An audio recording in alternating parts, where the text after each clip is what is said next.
एक बार एक गुरुजी के पास एक चेला आया। वो चेला के शनि की 7:30 चल रही थी, तो किसी पंडित जी ने बताया, बोले भैया संत जनों की चरणों की सेवा करो, तुम्हारा कल्याण होगा।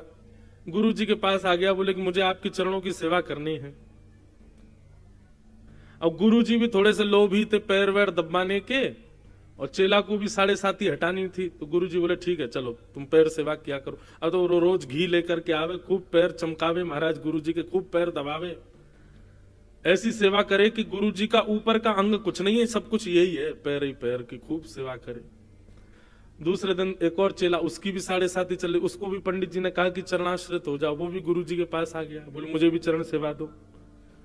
पहला चेला लड़ने लगा, बोले मैं चरण सेवा कर रहा हूं, मैं इस। अगर आप किसी के प्रति रीझ गए कि वाह ये तो बहुत बढ़िया चल रहा है, बस अब प्रतीक्षा करो, बहुत जल्दी खराब होने वाली है वो वस्तु। ये कलयुग का स्वभाव है। पति पत्नी का दाम्पत्य बढ़िया चल रहा है, वाह हमारी तो कभी लड़ाई नहीं होती, बस रुक जाओ कुछ दिन अभी पता चले, हो जाएगी। हमारे बच्चे बहुत अच्छे हैं, ऐसे बच्चे भगवान सबको दें, सुधरे हुए बच्चे, कुछ ना कुछ तो ऐसा कर देंगे। इसलिए भैया हम एक बात अपनी कथाओं में कहा करते हैं, किसी से भी ज्यादा उम्मीद मत रखो, क्योंकि संसार है, यहां पर कुछ भी जैसा चल रहा है वैसा नहीं रहेगा, कुछ ना कुछ तो बिगड़ेगा। कलयुग है भैया, यहां पर सब सम नहीं रहता है। आज अगर किसी को बहुत प्रतिष्ठा मिल गई है, किसी को बहुत मान सम्मान मिल गया है, एक दिन थोड़ा तो नीचे आना पड़ेगा। और कोई व्यक्ति बिल्कुल नीचे ही बैठा है, किसी दिन उसको ऊपर बैठना पड़ेगा, किसी दिन उसकी स्थिति वो हो जाएगी, सब उसको ही पूछेंगे। सब संसार में कब कहां क्या हो जाए, कब किसका काया पलट हो जाए, कुछ नहीं कह सकते। इसलिए भैया उम्मीद केवल ठाकुर जी से रखो और किसी से मत रखो। बिन गोपाल को नहीं अपनो, और किसी से कोई उम्मीद ही मत रखो, और किसी से कोई लगाव ही मत रखो, क्योंकि इस संसार में सब बदलने वाला है, सब कुछ। आज हम लोग खुशी मना रहे हैं कि खूब लोगों में भक्ति बढ़ रही है, खूब लोगों में, अच्छा है, पर एक दिन ऐसा भी आएगा कि इतने भक्त हो जाएंगे कि भक्ति भक्त आपस में एक दूसरे से ईर्ष्या करने लग जाएंगे। यह भी तो संभव है। अच्छा तूने केसरिया रंग पहना, ले मैं तुझसे बढ़िया पहन के आऊंगा, तूने ये किया तुझसे बढ़िया मैं करूंगा, इसी में ही ईर्ष्या प्रकट हो जाएगी। दुनिया में सब भक्ति भक्त हो जाएंगे, सब लोग बिल्कुल वैष्णव होते चले जाएंगे, तो भी दिक्कत है। इसलिए सब ये अनुपात है भैया। भोजन में नमकीन नमकीन पाओगे तो बीच में थोड़ा मिठास भी तो चाहिए, और मीठा ही मीठा पाओगे थोड़ी नमकीन तो चाहिए। इसलिए सब सम नहीं रह सकता। एक झूला होता है, उसको अंग्रेजी में बोलते हैं रोलर कोस्टर। वो ऐसे ऊपर नीचे नीचे यूं दाएं बाएं ऐसे घूमता रहता है। संसार ऐसा ही है, ऊपर नीचे इधर उधर उल्टा सीधा ऐसे ही होता रहेगा। ये एक जैसा सम नहीं चल सकता, ये संसार का नियम है।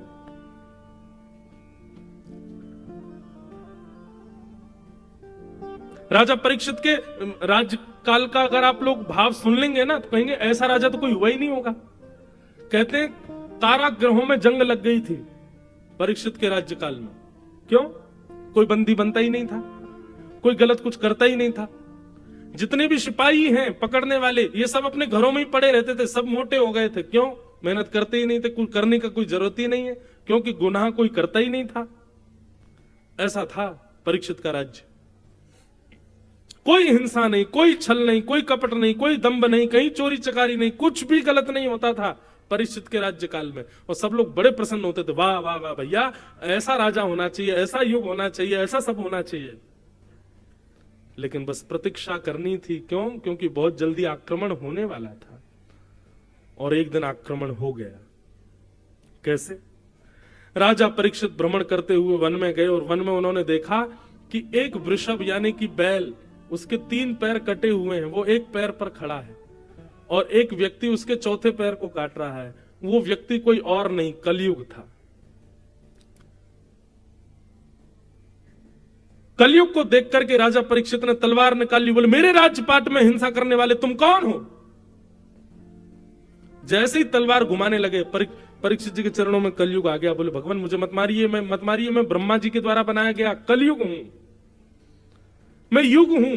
सतयुग के बाद त्रेता, त्रेता के बाद द्वापर, अब द्वापर चला गया, मेरी बारी आई है, मैं आ गया। बोले कब आए तुम? बोले जिस दिन भगवान श्री कृष्ण धराधाम से अपनी लीला पूरी करके गए उसी क्षण मेरा जन्म हो गया था। ठाकुर जी की लीला पूरी हुई और मेरा प्राकट्य हुआ। अब तो बहुत वर्ष हो गए ठाकुर जी को गए, अब धीरे धीरे मैं अपना प्रभाव दिखाना प्रारंभ करूंगा। अभी तो प्रारंभिक समय था, अब मेरा प्रभाव शुरू हो रहा है भगवान। और प्रभाव देख लो, ये बैल एक पैर पर खड़ा है, ये बैल नहीं है, ये धर्म है। और धर्म के 4 पैर होते हैं, सत्य, दान, दया और पवित्रता। मैंने पवित्रता रूपी इसके पैर को काट दिया, मैंने दान रूपी पैर को काट दिया, मैंने दया रूपी पैर को काट दिया। अब एक पैर बचा है बस इसका, वो है सत्य। जिस दिन ये कट गया धर्म धराशायी हो जाएगा और मेरा राज्य आ जाएगा। आज आपको क्या लगता है, क्या धर्म बचा हुआ है तो सही एक पैर पे ही, पर एक पैर से भी लड़ खड़ा रहा है। सत्य कितना बचा है? बोलने में नहीं है सत्य। हां, बस इतना बचा है कि जब हमारी सुनने की बारी आती है तो हम सत्य ही सुनना चाहते हैं। आज कथाओं में इतनी भीड़ हो रही है, सत्संगों में इतनी भीड़ हो रही है, मंदिरों में इतनी भीड़ हो रही है, क्यों? सत्य बताना। लाखों लोग टेकरी हनुमान जी का दर्शन करने जा रहे हैं, क्या इतने लोग दर्शन कर रहे हैं तो क्या इतने सारे लोग धर्मावली हैं? इनमें से कोई पाप नहीं करता? सब करते हैं। धर्म कैसा लड़खड़ा रहा है? मंदिर भी जा रहे हैं और मंदिर से बाहर आकर के थोड़े दिन बाद पाप भी कर रहे हैं। मैंने कहा ना, कलयुग बड़ा खतरनाक है भैया। ये आपसे धर्म भी करवाएगा, पुण्य भी करवाएगा, कथा भी सुनवाएगा, तिलक भी लगवाएगा, धोती भी पहनवाएगा, आपसे संत सेवा भी करवाएगा, तीर्थ यात्राएं भी करवाएगा, और इन सब के बीच पाप भी करवाएगा। ये रहने नहीं देगा आपको ऐसे।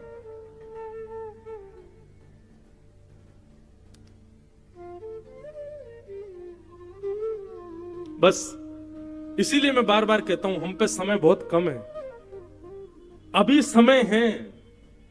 कलयुग जैसे ही दूसरी करवट लेगा ना, तब तक बहुत देर हो जाएगी। और वो कभी भी ले सकता है, कल भी ले सकता है, परसों भी ले सकता है। इसलिए कोई समय का पता नहीं है भैया। जितना हो सके भगवत भजन करके जल्दी निपट लो, यहां से निकल लो। यहां ठीक नहीं है अब माहौल।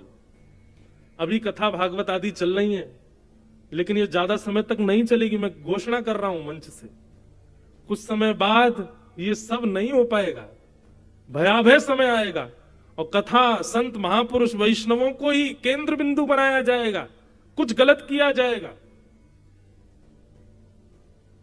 भगवान करे उससे पहले हम तो चले जाएं, हम आप सब लोग निपट लें यहां से। बहुत भयावह समय आने वाला है भैया, कलयुग। तो मैं क्या निवेदन कर रहा था?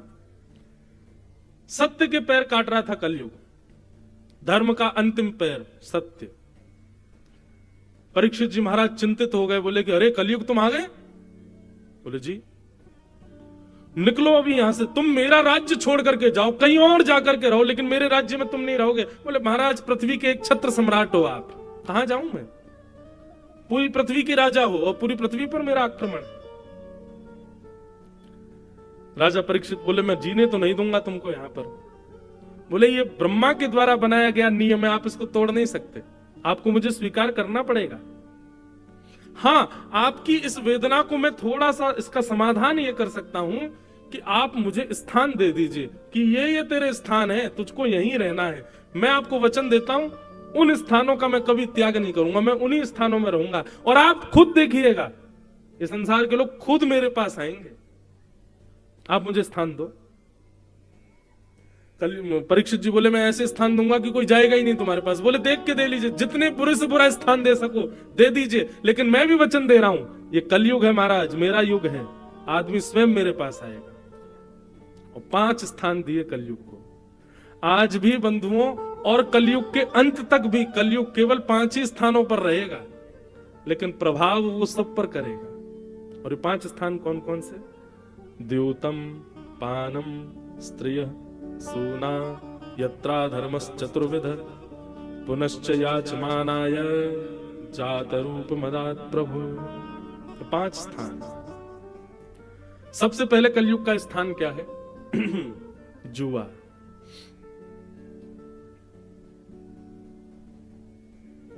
खेल कोई भी खराब नहीं होता, लेकिन उस खेल में प्रयोग किया गया धन और उसको बाजी लगा करके फिर खेला जाए, वो कलयुग है। इसलिए कभी भी धन की बाजी लगा करके कोई खेल मत खेलो। क्यों? आपने शौक शौक में 10 रुपए लगा दिए और फिर आपने खेल खेल लिया, वो 10 रुपए एक ना एक दिन 10 करोड़ का नुकसान करवाएगा आपको। आप कहेंगे जुआ खेलना पाप क्यों है? वो आपके लिए धन है, पर आध्यात्मिक दृष्टि से वो लक्ष्मी है। आप लक्ष्मी को दांव पर नहीं लगा सकते। लक्ष्मी हमारी मां है, अपनी मां को कौन दांव पर लगाता है? लक्ष्मी नारायण की पत्नी है। किसी की पत्नी को दांव पर लगाओगे, अपनी मां के दांव पर लगाओगे, रह पाओगे खुश? इसलिए जुए में कलयुग का निवास। द्योतम। दूसरा स्थान है पानम। पहले तो जुआ केवल गांव गांव में वो खेलते थे, पेड़ों के नीचे बैठ के वो ताश खेल रहे हैं, उसी में पैसा लगा रहे हैं, हार गए इतना, ये सब वो सब होता। आजकल आधुनिक जुआ हो गया है, अब अलग प्रकार का जुआ खेलते हैं लोग। और एक बात कहिए, 500 की 1000 की शर्त जो लगाते हैं ना, लगी 500 की शर्त, ये भी जुआ है। अगर ऐसा हुआ तो तू 500 रुपए मुझे देगा, ऐसा हुआ तो 200 रुपए मैं तुझे दूंगा, ये भी जुआ है। ऐसा नहीं, उसमें कलयुग का निवास। द्योतम। उसके बाद आता है पानम। अच्छा, एक और बात सुनिए, ऐसा कभी कभी होता है कि हम शर्त लगा लेते हैं, अच्छा लगी 500 की शर्त, बोले हाँ लगी, और फिर वो काम हो गया। लेकिन फिर ना, आपने बस इतना कहते देखा हार गया, निकाल 500। अब जैसे वो निकालने लगा, आपने अच्छा ठीक है रख ले, चल कोई बात नहीं, तो कोई दिक्कत नहीं। पर हाँ पीछे ही पड़ गए, बोले देने पड़ेंगे 500 बेटा तुझे, तू हारा है मुझसे, तो वो निश्चित है कि वो आपका सर्वनाश करेगा। तो द्योतम। दूसरा स्थान है कलयुग का पानम। मदिरा पान करना, मांस भक्षण करना, गलत वस्तुओं का सेवन करना, गलत वस्तुओं का खान पान करना, उसमें कलयुग का निवास है। तंबाकू, बीड़ी, सिगरेट, मांस, मदिरा, इस प्रकार की वस्तुओं का सेवन करना, उनका सेवन करने से कलयुग का प्रभाव होता है। इसलिए भैया इनसे बचो। ये सब तामसी वस्तुएं बंधु, इनका सेवन नहीं करना चाहिए। तो द्योतम पानम। पानम के बाद आ गया स्त्रिय।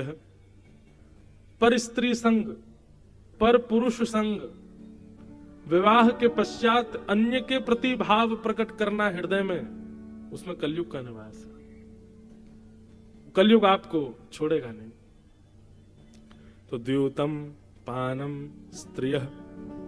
और चौथा स्थान है कलयुग का सूना। सूना कहते हैं हिंसा को, कलेश को। अभी आप लोग कथा सुन रहे हो, कितने ध्यान से कथा सुन रहे हो। 2 लोगों की लड़ाई शुरू हो जाए बाहर, हाथापाई शुरू, आधे से ज्यादा पंडाल बाहर तमाशा देखने जाएगा, सब देखने जाए क्या हुआ, कौन मरा, कौन पिटा, कौन किसके लग गई, क्या हो गया। क्यों? हमारी रुचि हिंसा में होती है। कथा करने के लिए पूरे नगर में होर्डिंग लगाने पड़ते हैं, तब जाके इतने लोग आते हैं। पर हिंसा, लड़ाई झगड़ा करने के लिए कोई प्रचार नहीं करना पड़ता, बस 2 लोग चौराहे पर लड़ लो, अपने आप भीड़ आ जाएगी देखने, अपने आप लोग इकट्ठे हो जाते हैं। एक व्यक्ति, एक जगह मेरी कथा चल रही थी, वो बोले महाराज जी आप थोड़ी सी कथा जो है वो मधुर रस में ज्यादा कथा करते हो। मैं तो कैसे करूं? बोले वीर रस में किया करो, थोड़ी मार झाड़ हो, थोड़ी उसमें यूं उठा पटक हो रही हो, यूं बताए जा रहा हो ठाकुर जी ने उठा के फेंक दिया, महाराज उठा के ये मुष्टिक प्रहार कर दी। मैंने वाह भाई, ये भी कोई बात है? बोले महाराज जी थोड़ी ना टकड़ भगड़ हो तब तो आनंद आवे। हिंसा, इसमें कलयुग का निवास है। किसी व्यक्ति ने, आप जा रहे थे कुछ गलत बोल दिया, तो आप उसको लेट गो नहीं करोगे, ठीक है बोल दी क्या करना है चलो, नहीं। इसने बोली किसी घुमाओ बेटा बाइक, हाँ भाई 4 लोग लेके आ जल्दी, इसने बोली कैसे मुझसे ऐसे, और लिए पकड़ के महाराज अब उसको तूने इतनी बोली मैं तुझे इतनी बोलूंगा। इसको कहते हैं कलेश। घर में परिवार में बहन कुछ बोल दे, भाई कुछ बोल, पत्नी कुछ बोल दे, तो उसको शांत रह करके सॉल्व नहीं करते हम लोग। हमारा क्या, इसने ऐसा बोला, अब ये बच के तो दिखाए मुझसे, मैं बोल के दिखाऊं उसको, मैं करके दिखाऊं उसको। ये हिंसा है, इसमें पाप निवास करता है, इसमें कलयुग निवास करता है। बंधुओं, ये कलयुग घरों में ऐसे ही आता है। किसी एक व्यक्ति का मूड खराब करके वो ऐसी कुछ बात बुलवा देगा कि बाकी लोगों का भी दिमाग खराब होता है, फिर एक दूसरे से लड़ाई झगड़ा कर करके सब कलेश करके खत्म कर देते हैं। ये कलयुग का खेल है, इसको समझिए। एक व्यक्ति की मति बिगड़ी, वाणी बिगड़ी, बाकी सब शांत हो जाओ, ठीक है, कोई अपने आप ठीक हो जाएगा। अभी चिल्ला रहा है, बोल रहा है, ठीक है, कोई नहीं, इसके पैर पकड़ लो, जो कह रहा करो, ठीक, सॉरी, ठीक है। शांत रह करके, अग्नि प्रज्वलित होती है, घर में कहीं आग लग जाए तो पानी डाला जाता है कि उस पर और माचिस की तिल्ली फेंक दोगे और उस पर मिट्टी का तेल उछाल दोगे कि कपूर लाके फेंक दोगे? अग्नि तेज क्यों कर रहे हो?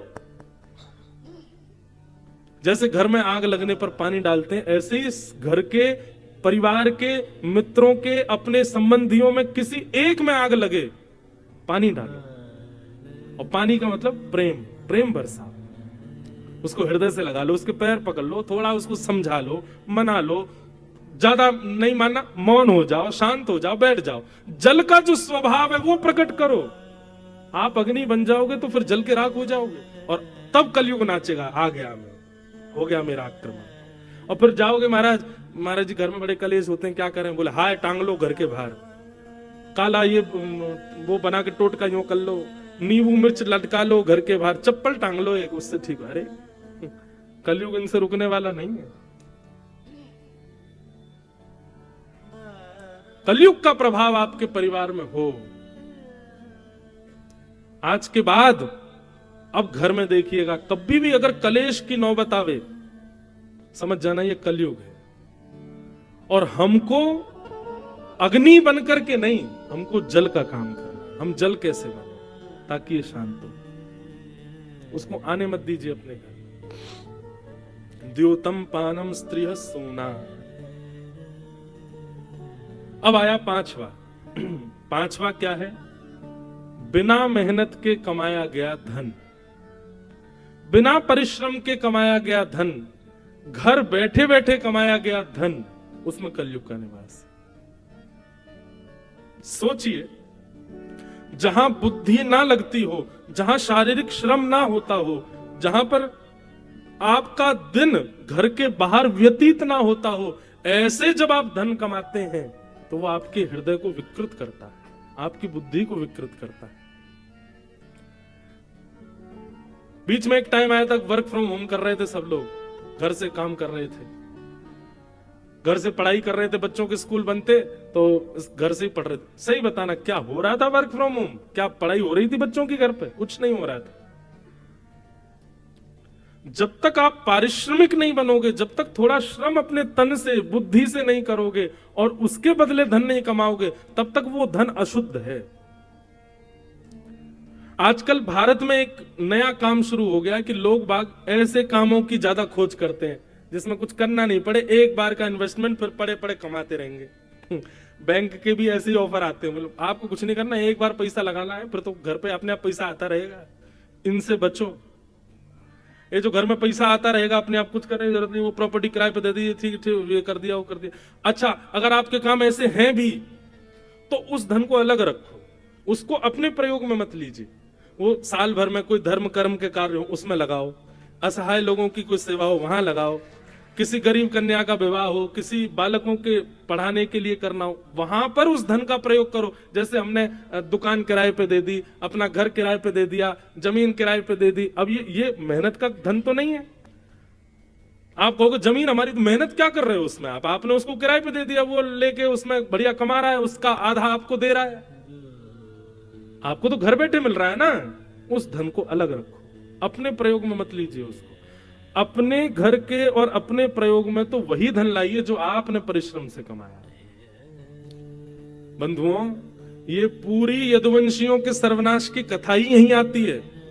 ठाकुर जी बोले इन यदुवंशियों को बैठे बैठाए सब मिल रहा है, परिश्रम तो करना नहीं पड़ रहा, सोने की नगरी द्वारिका है। और पर ब्रह्म परमात्मा भगवान इनके वंशधर हैं, कुछ करने की आवश्यकता तो है नहीं। इसलिए भगवान ने यदुवंशियों का सर्वनाश करवाया जानबूझ करके। क्यों? नहीं तो मेरा ही परिवार पृथ्वी का सबसे बड़ा भार बन जाएगा। अनीति के धन से ही 99% कलयुग का प्रभाव हमारे घरों में और हमारे ऊपर अनीति के धन से ही आता है। अब यहां कितने लोग, अधिकतर जितने भी लोग बैठे, कोई जुआ तो खेलता नहीं, कोई पर स्त्री गमन तो करता नहीं, पर पुरुष गमन तो करता नहीं, कोई यहां पर जो भी बैठा कोई मद्यपान आदि तो कुछ करता नहीं। तो फिर हमारे घर में कलयुग आ कहां से रहा है? हम लोग कलयुग में रह रहे हैं, इसका मतलब कलयुग है हमारे पास भी। अनीति का धन और दूसरा वो सूना कलेश, यहीं से कलयुग आता है। इसलिए इनसे बचो। और इनसे बचने का एक उपाय बताएं, भगवत स्मृति। ठाकुर जी सदा चित्त में बैठे रहे। लग रहा है कि कुछ हाथापाई कलेश घर में हो गया, उसी समय चाहिए एकांत में बैठ जाओ। श्री कृष्ण गोविंद हरे मुरारी, हे नाथ नारायण वासुदेव, हे ठाकुर जी आप सब मंगल करो, हमें आपको परेशान नहीं करना, पर ये जो कलेश है ये आपकी सेवा में व्यवधान डाला, भगवान इसको कृपा करो, अनुग्रह करो। भगवत स्मृति करके उससे बचने का प्रयास करो। भगवान नाम जपते रहो, भगवत नाम का गुणानुवाद निरंतर गाते रहो, सब मंगल होगा। ठाकुर जी के नाम में बड़ी सामर्थ्य है, उससे बचाएगा। तो ये 5 स्थान है कलयुग के, इनसे बचने का प्रयास करो और हरि नाम रूपी कवच पहन करके रखो, हरि नाम रूपी वैक्सीनेशन लगाते रहो, ताकि इसका असर आपको ना हो कलयुग का। ऐसा करो। कलयुग को 5 स्थान दे दिए। 5 स्थान देकर के राजा परीक्षित स्वयं भटक गए। घर आकर के तिजोरी खोल करके देखी, उसमें बढ़िया एक मुकुट रखा था जरासंध का, वो निकाल करके जैसे ही अपने मस्तिष्क पर धारण किया, अनीति का धन सिर में आते ही कलयुग प्रवेश कर गया। और राजा परीक्षित वन में गए। वन में भ्रमण करते करते प्यास लगी तो शमिक मुनि के आश्रम जाकर के जल मांगा। शमिक ऋषि ध्यान में बैठे थे, ध्यान में बैठे होने के कारण वो जल नहीं पिला पाए। तो राजा परीक्षित को ये नहीं लगा कि ये ध्यान में बैठे, उनको लगा अरे बताओ देखो पाखंडी बाबा, इसके सामने मैं जल मांग रहा हूं और ये ध्यान में बैठा है। मरा हुआ सर्प उठा करके उनके गले में डाल दिया। कलयुग का सबसे पहला प्रभाव क्या होता है बंधुओं? कलयुग का सबसे पहला प्रभाव यहीं से प्रारंभ होता है कि जो धर्मात्मा है उनको देख करके हीन भावना आने लग जाए। जो तिलक लगाते हैं, शिखा रखते हैं, धोती पहनते हैं, मंदिर जाते हैं, कथा सुनते हैं, ऐसे धर्मात्मा लोगों को देख करके उनके प्रति हीन भावना और उनके प्रति मजाक की भावना, उनको देख के हंसी आना और ये क्या पागलपना करते रहते हो, ऐसी बातें मन में उत्पन्न होना, ये कलयुग का प्रथम प्रभाव है। धार्मिक लोगों को उपेक्षित दृष्टि से देखना, ये धर्म का प्रभाव, ये कलयुग का प्रभाव है। राजा परीक्षित बोले अरे ये हमारे सामने नाटक करते हैं, पाखंड करते हैं संत होने का। गले में मरा हुआ सर्प डाल दिया। शमिक ऋषि के गले में मरा हुआ सर्प देख कुछ बालकों ने जाके शमिक के पुत्र को बता दिया, श्रृंगी को, कि तुम्हारे पिता के गले में मरा हुआ सर्प पड़ा है, राजा परीक्षित ने डाला है। श्रृंगी ने हाथ में जल लेकर के श्राप दे दिया, मैं राजा परीक्षित को श्राप देता हूं, मेरे पिता का अपमान किया, आज के 7वें दिन उनको तक्षक सर्प डस देगा, उनकी मृत्यु हो जाएगी। राजा परीक्षित लौट करके अपने राजभवन आए। जैसे ही मुकुट उतारा सोचने लगे आज मैंने क्या किया। एक ध्यानस्थ बैठे हुए संत के गले में मरा हुआ सर्प डाल दिया मैंने, ये मैं कैसे कर सकता हूं? ये मेरा स्वरूप तो नहीं था, ये मेरा स्वभाव तो नहीं था। कभी बंधुओं जेल में जो कैद होते हैं ना, कैदी, उनसे पूछो कि यार तुमने ऐसा क्यों किया, तो वो यही कहेगा पता नहीं उस समय मेरी मति कैसे घूम गई, मैं कभी सोच भी नहीं सकता था कि मैं ऐसा करूंगा, पर पता नहीं मेरी बुद्धि को उस समय क्या हो गया। ये बुद्धि विकृत ही तो कलयुग करता है। कभी कभी आप क्रोध नहीं करते, लेकिन अचानक आपको क्रोध आया, आपने कुछ बहुत गलत बोल दिया, बाद में आपको फिर रिग्रेट, पता नहीं कैसे निकल गया मेरे मुख से ऐसा, मुझे गलती हो गई, क्षमा करो। ये जो प्रभाव बीच बीच में दिखते हैं ना, यही कलयुग है। कभी दूसरे के ऊपर आपको आपके अंदर ईर्ष्या नहीं आती, लेकिन अचानक आ जाए, समझ जाना कलयुग है। कभी पर स्त्री पर पुरुष को देख करके कभी भाव नहीं आया, लेकिन अचानक आ गया, कलयुग। और जब जब ये प्रभाव का दर्शन हो बंधुओं, बस उस समय नेत्र बंद कर लेना, त्रिभंग ललित श्याम सुंदर को याद कर लेना।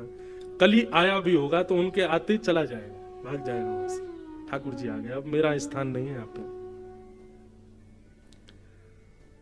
राजा परीक्षित सोचने लगे मैंने क्या कर दिया, बहुत बड़ा अपराध कर दिया मैंने तो। तभी शमीक ऋषि के आश्रम से एक गौरमुख नाम के शिष्य आए और आकर के बोले, राजा परीक्षित, आपने जो आज किया है ना, उसका आपको परिणाम भोगना पड़ेगा। आज के ठीक 7वें दिन तक शक सर्प के दंशन से आपकी मृत्यु हो जाएगी। राजा परीक्षित को जैसी ये बात पता चली, नेत्र बंद हो गए राजा के, प्रणाम किया, अपने पुत्र को बुलाया, जन्मेजय इधर आओ। जन्मेजय जैसे ही पास आया, स्वयं राज सिंहासन से उठ करके जन्मेजय को बैठा करके तुरंत अपना मुकुट उतार करके उसके सिर पर, एक क्षण भी विलंब नहीं किया राजा परीक्षित ने। महामंत्री सेनापति सब देखते रह गए, ये क्या कर रहे हैं राजा परीक्षित। अपनी पत्नी से बोले, देवी मैं संसार का सबसे भाग्यशाली आदमी हूं। पत्नी कहने लगी, 7 दिन में मरने वाले व्यक्ति जिसको श्राप लगा है, वो अपने आप को भाग्यशाली कैसे कह सकता है। बोले, मैं भाग्यशाली इसलिए हूं, ब्राह्मण के मुख से निकला हुआ वाक्य जनार्दन का वाक्य माना जाता है। शास्त्र आज्ञा करते हैं, ब्रह्म वाक्यम जनार्दनम। ब्राह्मण यदि कुछ कह दे तो ये समझ लो ठाकुर जी ने कहा है। और ठाकुर जी कभी किसी का अनहित नहीं चाहते। आज एक ब्राह्मण ने आकर के कहा कि मुझे 7 दिन में मरने का श्राप लगा है, देवी यदि तुम विचार करो तो हमारे अगले क्षण का भी नहीं पता कि हम जीवित रहेंगे कि नहीं, हमारे प्राण कभी भी निकल सकते हैं।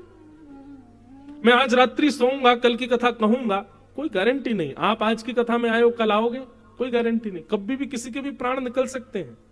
हमारे परीक्षित को तो फिर भी 7 दिन में मरने का श्राप मिला है, मुझे और आपको तो हर सेकंड में मरने का श्राप, कभी भी मर सकते हैं हम। हमारे प्राण तो कभी भी निकल सकते हैं। राजा परीक्षित ने इसी बात को कहा कि मैं बहुत बड़ा भाग्यशाली हूं देवी, अगले 7 दिन में यदि पहाड़ भी कोई मेरे ऊपर गिर जाएगा तो भी मेरे प्राण नहीं निकलेंगे 7 दिन से पहले।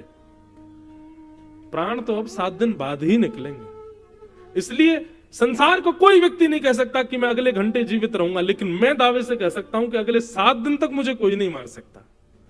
तो क्यों ना, मुझे जब पता ही चल गया है कि मेरी मृत्यु 7 दिन बाद है, तो मैं अपने इन 7 दिनों को उपयोगी बनाऊं। अब राजा जन्मेजय मेरा पुत्र है, आप राजमाता हो, मैं एक दीनहीन बन करके अब वन में जाऊंगा। और राजा परीक्षित उसी समय अपना गृह त्याग करके, राज्यपाट छोड़ करके वन की ओर चले गए। बंधुओं, ये कथाएं कहते कहते अब लगने लग अब ऐसा भाव आने लगा, कितने भाग्यशाली राजा परीक्षित।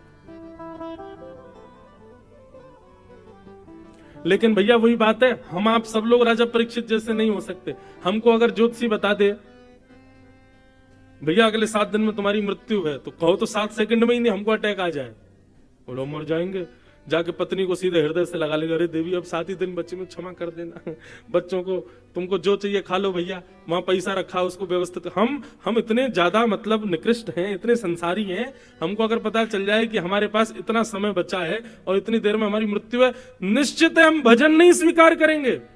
सुन, बगल वाले अंकल है, उन पर 5 लाख रुपए मैंने दे रखे हैं उनको, 1 महीना से उनसे ले लियो, वहां पर इतनी प्रॉपर्टी अपनी उस पर ध्यान धर लियो, इतना पैसा बैंक अकाउंट में ले, सब 7 दिन के अंदर मैनेजर बैंक के सबसे मिलकर साइन वाइन बदलवा देंगे, सब बेटा तू संभाल, अब सब तेरा ही तो है, तुझे ही तो करना है। हम तब भी संसार को ही याद करेंगे। लेकिन राजा परीक्षित वन में चले गए और वन में जाकर के गंगा के तट पर जाकर के बैठ गए। अनंत ऋषि वहां बैठ करके भजन कर रहे थे। सबसे जाकर के राजा परीक्षित ने प्रणाम करते हुए कहा, मुझ पर समय ज्यादा अभिवादन करने का नहीं है, मैं सीधे प्रश्न कर रहा हूं कि हे भगवान, जिस व्यक्ति के जीवन के बहुत कम दिन बचे हों, केवल 7 ही दिन बचे हों, उसको मुक्ति कैसे मिलेगी? मुझे क्या करना चाहिए कि मुझे मुक्ति मिल जाए?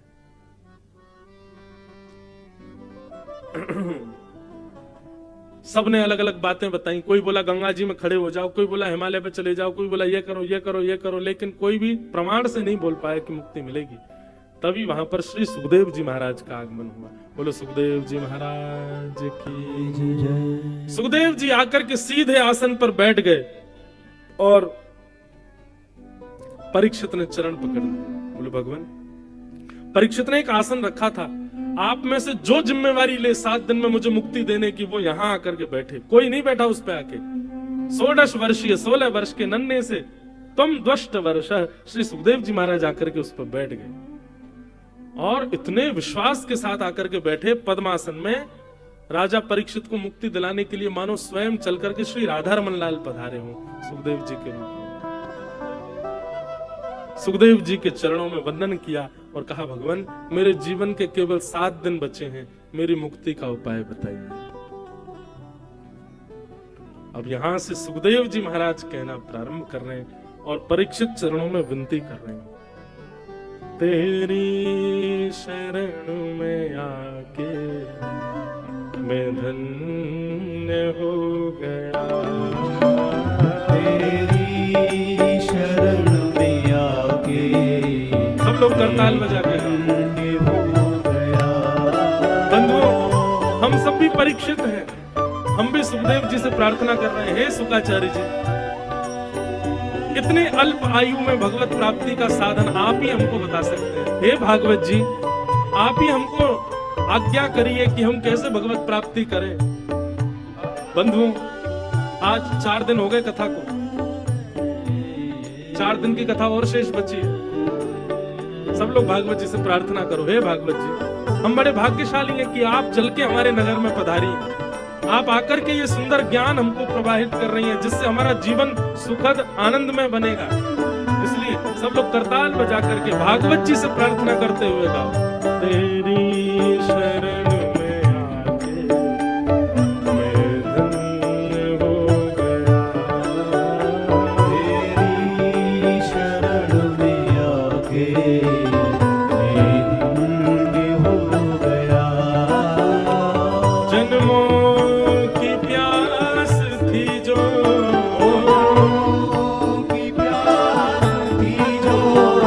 जन्मों की प्यास थी जो,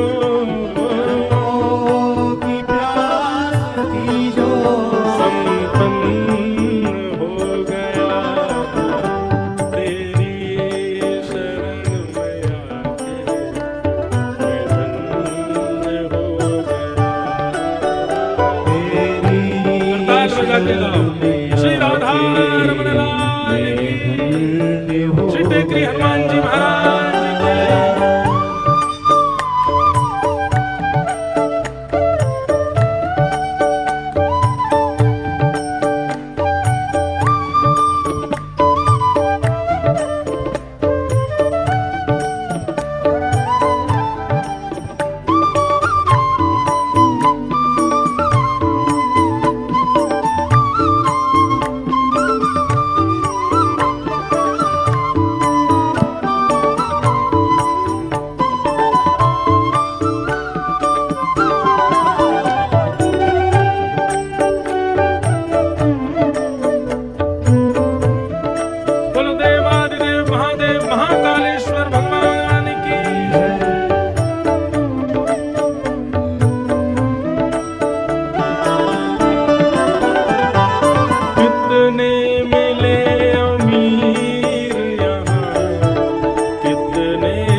भागवत जी जीवन में आई हैं, निश्चित ही धन्य हुए ना हम लोग। कैसे सुंदर भाव, कैसी सुंदर लीला, कैसी सुंदर कथा, कैसे सुंदर मार्ग हमको प्राप्त होते हैं भागवत जी से। इसलिए वास्तव में धन्यता का अनुभव करते हैं हम लोग।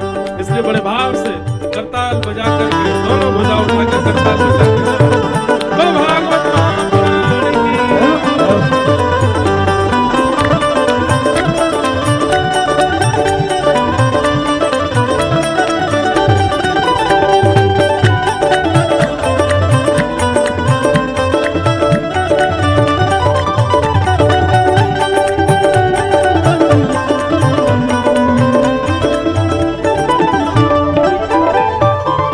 करना कभी ना दूर प्रभु चरणों से आप हो। करना कभी न दूर प्रभु चरणों से आप। करना कभी ना दूर प्रभु चरणों से आप हो। करना कभी न दूर प्रभु चरणों से आप। करना कभी ना दूर प्रभु चरणों से आप हो। करना कभी न दूर प्रभु चरणों से आप। चरणों के ही सहारे, चरणों के ही सहारे, चरणों के ही सहारे, चरणों के ही सहारे भव पार हो गया। चरणों के ही सहारे भव पार हो गया। चरणों के ही सहारे भव पार हो गया। चरणों के ही सहारे भव पार हो गया। जन्मों की प्यास थी जो, जन्मों की प्यास थी जो, जन्मों की प्यास थी जो, जन्मों की प्यास थी जो, संपन्न हो गया। तेरी शरण में आके मैं धन्य हो गया। तेरी शरण में आके मैं धन्य हो गया। जय राधे राधे, जय राधे राधे, जय राधे राधे, जय राधे राधे, वृषभानु दुलारी जय राधे राधे, बरसाने वारी। जय राधे राधे, जय राधे राधे, जय राधे राधे, राधे राधे, राधे राधे, जय राधे राधे राधे, जय राधे राधे राधे, राधे राधे, राधे राधे, राधे राधे, राधे राधे, जय राधे राधे, राधे राधे, राधे राधे राधे, राधे राधे राधे, राधे राधे, राधे राधे, सब भाव से गाओ, राधे राधे, सब प्रेम से गाओ, राधे राधे, सब हिल मिल गाओ, राधे राधे, बरसाने वारी। राधे राधे, जय राधे राधे, जय राधे राधे, राधे जय राधे, राधे राधे, राधे जय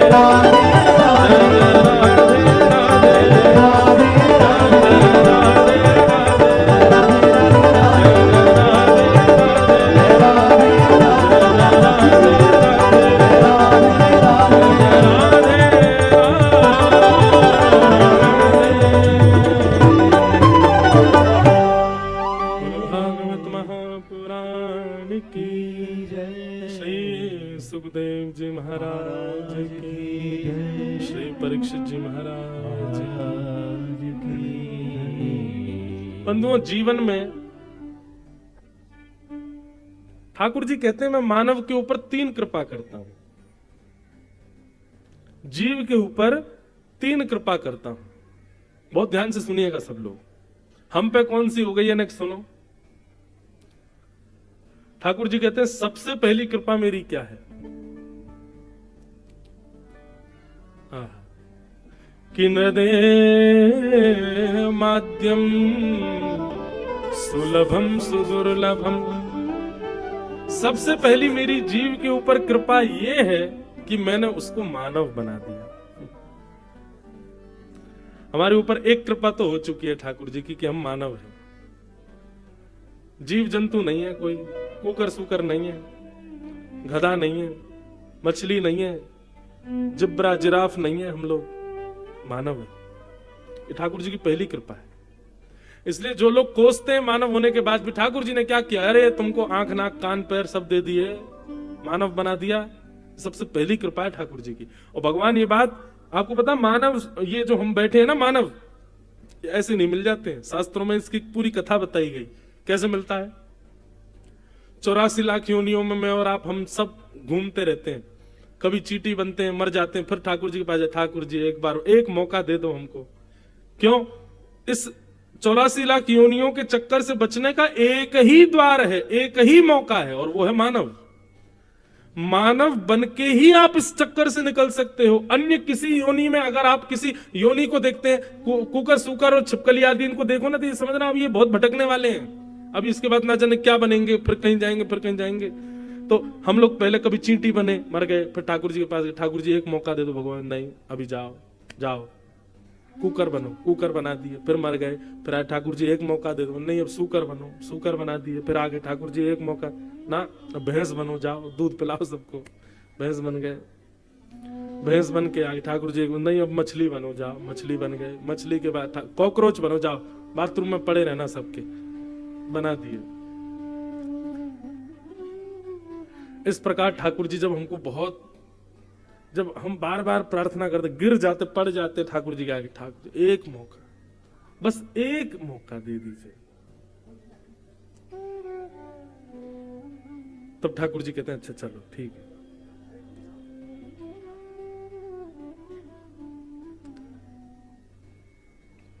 ठीक है हम देखते हैं, आप लोग सब इधर देखो।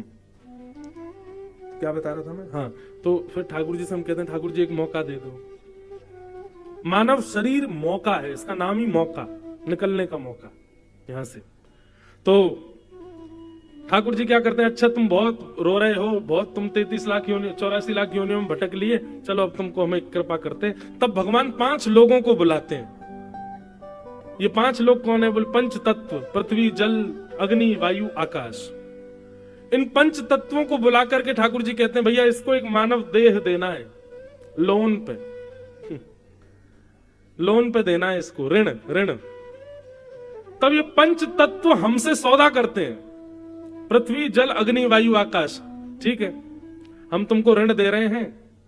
वर्ष पहले ही निश्चित हो जाता है, 70 वर्ष के लिए आ रहे हैं, 80 वर्ष के लिए आ रहे हैं, कितने वर्ष के लिए आ रहे हैं, फिर उसमें भी कुछ टर्म्स होते हैं, इतना अगर तुमने ये गलत किया तो इतने दिन में तुम्हारी छुट्टी हो जाएगी, बढ़िया रहे तो ऐसा चलेगा, ऐसा रहे, सब पहली बात हो जाती है। कुल मिला के हमारी उनसे बात होती है कि वे 5 हमको लोन देंगे, और लोन में उन 5 के मिश्रण से शरीर मिलता है। लेकिन लोन चुकाना कैसे? शरीर कहते हैं कि भाई जब तुम्हारा जीवन पूरा होगा तो हम 5 अपने पंच तत्व लेने आएंगे।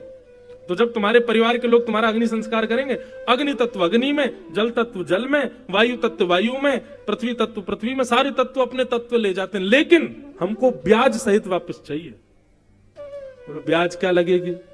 बोले हम जो तुमको शरीर देंगे उसको गंगा स्नान कराना, उसको यमुना जी में स्नान कराना, सरजू जी में स्नान कराना, संत जनों की इस शरीर से सेवा करना, खूब नाम जप करना, इस पर तिलक लगाया करना, इससे तीर्थ यात्राएं करना, गोवर्धन गिरिराज जी की परिक्रमा करना, वैष्णो देवी हिमालय पर जाना, अच्छे कर्म करना, लोगों की सहायता करना, गरीब लोगों की सेवा करना, माता पिता की खूब आज्ञा मानना। इस शरीर से कुछ भी गलत मत करना। गलत करोगे तो समझो उतनी तुमने हमको ब्याज नहीं दी। तो ब्याज सहित हमारे तत्वों को वापस करना ठाकुर जी के सामने सौदा हो जाता है। ठाकुर जी कहते हैं भैया अब तुम्हारी बात हो गई, चलो तुम बहुत दिन से रो रहे थे, अब तुमको हम मानव बनाते। तब जाकर के ठाकुर जी हमको मानव बनाते। 7वें महीने जब मां के गर्भ में होता है तब भी हमको याद होता है कि हम क्या क्या बात करके ठाकुर जी से आए और हम कहां कहां योनियों में घूम के आए। 9वां महीना प्रारंभ होते ही जैसे ही हमारे प्रकट का समय आता हम खुश होने लग जाते हैं, अब हमारा जन्म होगा। और जन्म लेते ही जब तक माता पिता भाई बंधुओं को नहीं पहचानते तब तक भी हमको सब याद रहता है, लेकिन जैसे ही ये माया अपना जाल डालना प्रारंभ करती है, ये माँ है, ये पिता है, ये भाई है, बंधु है, तुम्हारी इतनी संपत्ति है, तुम इतने पैसे वाले घर में हुए हो, तुम्हारा इतना सब कुछ है, ये भोग है, ये विलास है, इतने सारे संसार में ये सब, ओहो, इसकी चकाचौंध में इतने अंधे हो जाते हैं, भूल जाते हैं सब ठाकुर जी। फिर ठाकुर जी बीच बीच में आपके पास पत्र भिजवाते हैं। किस रूप में? जैसे गुना में कथा हो रही है, ये ठाकुर जी ने एक पत्र भेजा, बोले बेटा समझ जाओ, तुमको मानव बना के भेजा हमने, है कथा में जाओ सुनो व्यास जी से, क्यों आए हो तुम पृथ्वी पर। लेकिन बाहर से ही बोर्ड देख करके चले जाता है, अरे कहा भीतर बैठे 3 घंटा क्या करना है हमको। ठाकुर जी एक नहीं अनेक बार आपको मैसेज भिजवाते हैं, कथाओं के द्वारा, सत्संग के द्वारा, संत जनों के द्वारा, कि भैया तुम क्यों आए हो पृथ्वी पर, समझ जाओ। जैसे बैंक वाले लोन लेने के लिए फोन करते बार बार, हे भाई तुम्हारा लोन कब चुका रहे हो, तुम कब पूरा कर रहे हो, ब्याज ब्याज, तो ऐसे ठाकुर जी बीच बीच में कथा बताएं के द्वारा भेजते रहते हैं। तब भी नहीं मानता वो व्यक्ति, और दूषित क्रिया करते हुए जैसे ही प्राण त्यागता है, तब पंच तत्व उसके सामने खड़े हो जाते हैं और कहते हैं, भाई तुमने हमारी पंच तत्व तो वापस किए, लेकिन तुमने तो और अपवित्र करके वापस किया, इससे खूब मदिरा पान करी तुमने, है तुमने परिस्त्री संग किया, इतने दूषित काम किए, लोगों के पैसा मारे, छल किया, कपट किया, दंभ किया, लोभ किया। तब ये पंच तत्व भगवान से शिकायत करते हैं कि इसको ठाकुर जी ऐसी यातना देना, ऐसी यातना देना कि जीवन भर याद रखे। भगवान कहते हैं यातना देना हमारा काम नहीं, सौदा हमने कराया, अब जाओ, यमराज हैं, आदि हैं, इनसे जिससे तुमको यातना दिलवानी हो। तो पंच तत्व गले में फांसी लिए घूमे रहते हैं, हम सब जगह भुगवाते हैं, इतने साल नरक में रहेंगे, इतने साल वहां जाएंगे, ये करेंगे। इस तरीके से हमारा जीवन चलता है। तो भैया भगवान की सबसे बड़ी कृपा क्या है कि हम मानव हैं, और उसमें भी उससे बड़ी कृपा क्या है कि हम ठीक ठाक हैं, आंखें हैं, नाक है, जीभ है, कान है, हाथ है, पैर है, कोई शिकायत करने को लिए नहीं है कि भाई हम पे ये कमी है। ठीक है, कमी हो भी तो ठाकुर जी उतना लोन कम कर देंगे, सब कुछ है। ये भगवान की पहली कृपा। दूसरी कृपा क्या है कि न देह माध्यम सुलभम सुदुर्लभम। फिर भगवान कहते हैं मैं दूसरी कृपा क्या करता हूं, बोले प्लवम सुकल्पम गुरु कर्ण धारम। बोले मैं उसको बार बार गुरुजन उसके जीवन में भेजता हूं, अगर ठुकरा दे तो वो उसकी इच्छा, लेकिन किसी एक को स्वीकार करके अपना गुरु बना ले तो समझना ये मैंने उस पर दूसरी कृपा की। क्यों? मानव तो बना दिया, अब मानव बनने के बाद सद्मार्ग दिखाने वाले गुरु भी मैंने उसको दे दिए। ये मेरी दूसरी कृपा है। और मेरी तीसरी कृपा क्या है, बोले मयानुकूले नभस्वतेरितम। तीसरी कृपा भगवान बता रहे हैं कि उसके हृदय में भक्ति प्रकट हो जाए और वो अपनी अनुकूलता से रहना बंद कर दे, मेरी अनुकूलता से रहने लग जाए। जो मैंने गीता में बताया, जो मैंने रामायण में बताया, जो भागवत में, महाभारत में मेरे उपदेश हैं, उन उपदेशों को सुन करके मेरी अनुकूलताओं से अपना जीवन निर्वहन करने लग जाए। भगवान कहते हैं ये तीसरी कृपा है मेरी उसके ऊपर। ये 3 कृपा ठाकुर जी करते हैं। तो पहली कृपा तो साक्षात है कि हम सब मानव हैं, तो पहली कृपा तो हम पे हो चुकी है। अब ये 2 कृपाएं हम करवाना चाहते हैं कि नहीं, ये हम देख लें जीवन में। गुरु मैं फिर कहूंगा बंधु, गुरु का मतलब दीक्षा लेना नहीं होता, दिशा लेना होता है।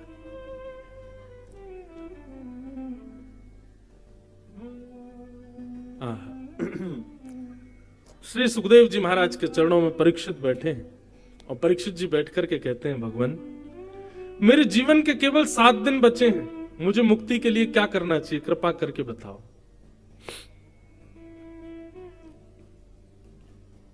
सुखदेव जी महाराज 1 मिनट के लिए मौन रहते हैं और 1 मिनट विचार करके सीधे बोलना प्रारंभ करते हैं। और यहां से सुखदेव जी की वाणी प्रारंभ होती है कि वरीयानेशते प्रश्न कृतो लोक हितम नृप आत्मवीत सम्मतः पुंसां श्रोतव्यादिषु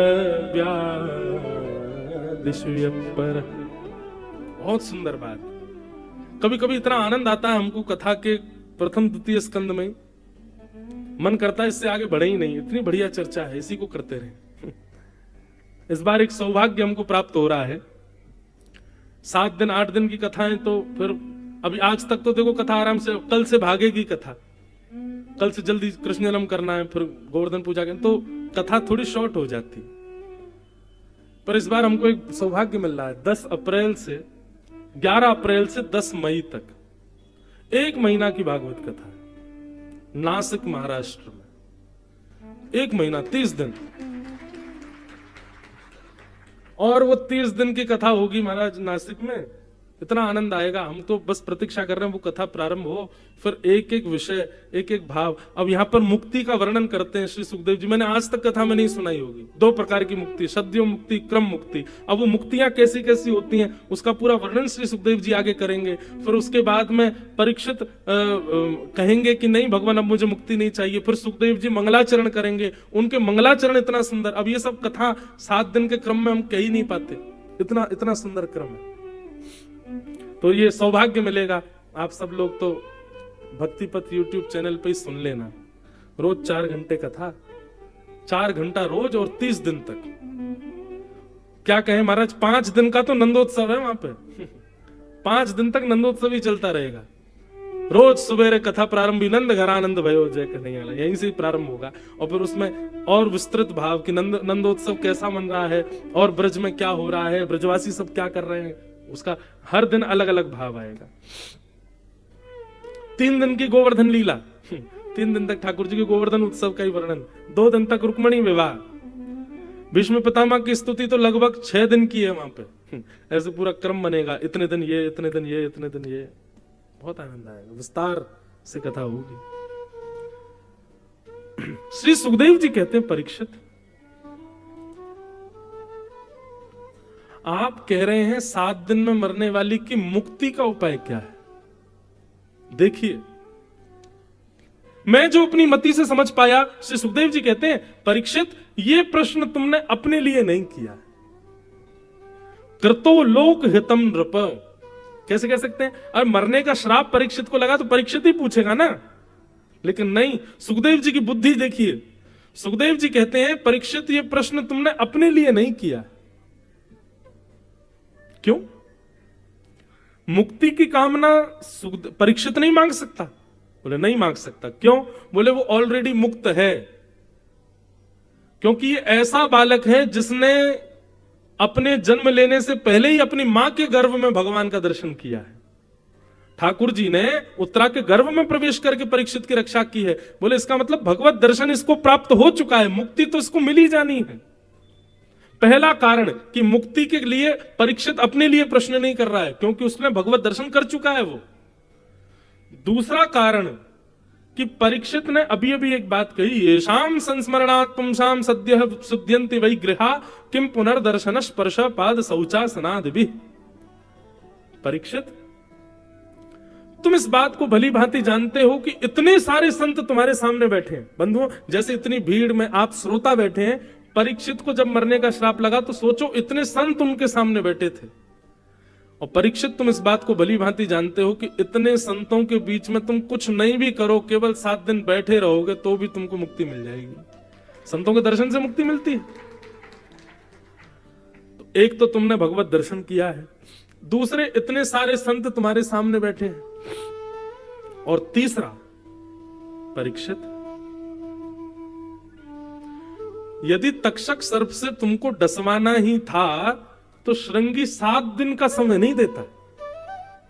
वो सीधा बोलता कि अभी इसी वक्त तक्षक सर्प डस देगा और राजा परीक्षित की मृत्यु हो जाएगी। उसने 7 ही दिन क्यों दिए तुमको?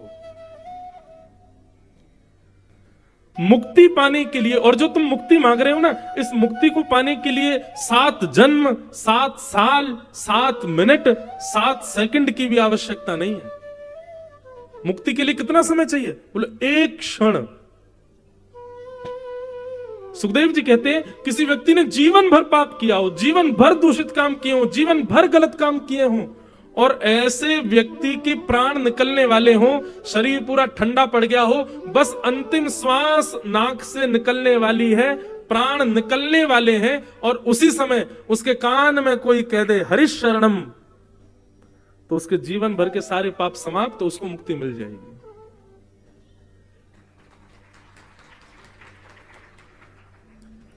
ताली बजाई, अच्छी बात है, लेकिन बात तो सुनो पूरी। अभी बात पूरी नहीं हुई है। आप कह रहे हो कि मुक्ति का उपाय बताइए, मेरे पास 7 दिन बचे हैं, पर मुक्ति के लिए तो एक क्षण चाहिए परीक्षित, तुमको 7 दिन क्यों मिले हैं? और मुक्ति के लिए जीवन में भगवत दर्शन होना चाहिए, वो तुम ऑलरेडी कर चुके हो अपने मां के गर्भ में।